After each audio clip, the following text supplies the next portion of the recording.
Alright, so this is the Gravity on 339, which is the latest update I just installed 2 days ago.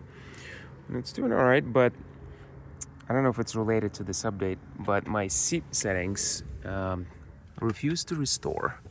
So I moved the chair right now all the way back, almost all the way back. Here, just clearly I don't drive like this.